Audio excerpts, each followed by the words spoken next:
గురుగారు, ధ్యానం అంటే శ్వాస ప్రక్రియను ఏకాగ్రతతో గమనించడం. అయితే ఆధ్యాత్మిక సాధనలో ధ్యాన విశేషాల్ని ఎలా విశ్లేషించుకోవాలి? ధ్యానం ఒక సమాధి స్థితి.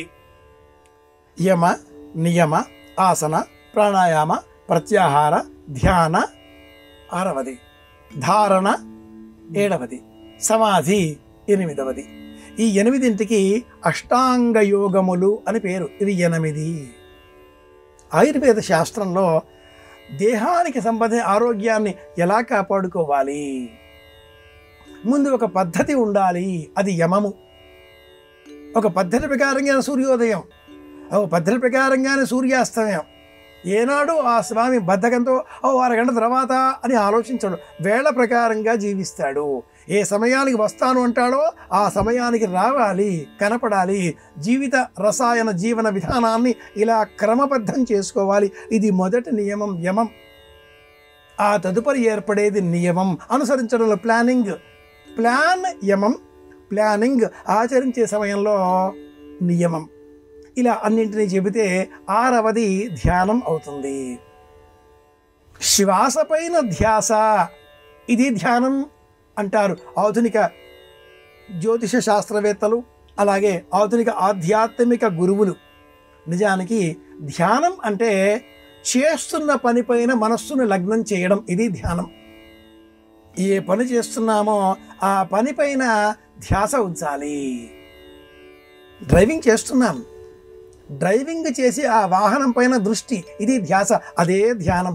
తదేక ధ్యానంతో గురు చరిత్రలో జగత్తుకే గురువైన ఆ ఆది గురువులు ఎంత అద్భుతంగా చెబుతారంటే, దత్తాత్రేయుల వారు నాకే 24 గురువులు ఉన్నారు అంటాడు ఆ స్వామి.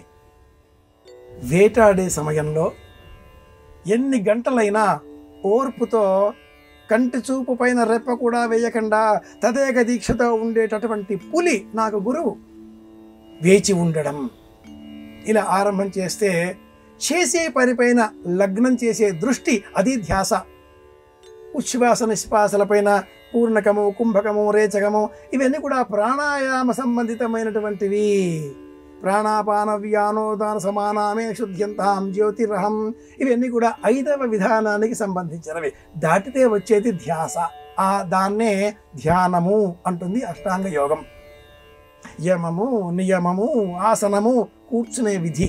ఎక్కడ కూర్చుంటున్నాం, ఎలా కూర్చుంటున్నాం, బాసిమట్టు వేసుకుని కూర్చున్నామా, పద్మాసనమా, బద్ధ పద్మాసనమా, లేక కాళ్ళు పైన నిల్చునే విషయంలో కూడా ఎలా కూర్చున్నాం. ప్రతి దానికి ఒక భంగిమ. అయ్యప్ప స్వామి వారు కూర్చుంటారు, ఒక భంగిమ. ఆంజనేయ స్వామి వారు కూర్చుంటారు, వీరాసనే సంస్థితాం, ఒక భంగిమ. ఇలా ఎక్కడో శాఖా సంక్రమణంగా కాకుండా మన ప్రశ్నకే అనే ప్రశ్న వేసుకొని మళ్ళీ కేంద్రం దగ్గరికి వచ్చేస్తే, ధ్యానము అంటే చేసే పనిపైన శ్రద్ధ. వంట చేసే ఇల్లాలు వంట చేసే పైన అంటే కుక్కర్ విజిల్ పైన ధ్యాస పెట్టకుండా అంటే ఆ రోజున మనం నల్లటి అన్నాన్ని తినవలసి వస్తుంది. బ్లాక్ రైస్ ఎంజాయ్ చేయాలి. ఎందుకని? ధ్యానం కాస్త ధ్యాస మీదికి పోయిందిగా, అంటే ప్రాణాయామం మీదికి పోయిందిగా. చేసే పని పైన దృష్టి, ఇది ధ్యానం అంటే. ఎవరి పని వాళ్ళు చెయ్యాలి, ఇది 2వది ధ్యానం అంటే అర్థం.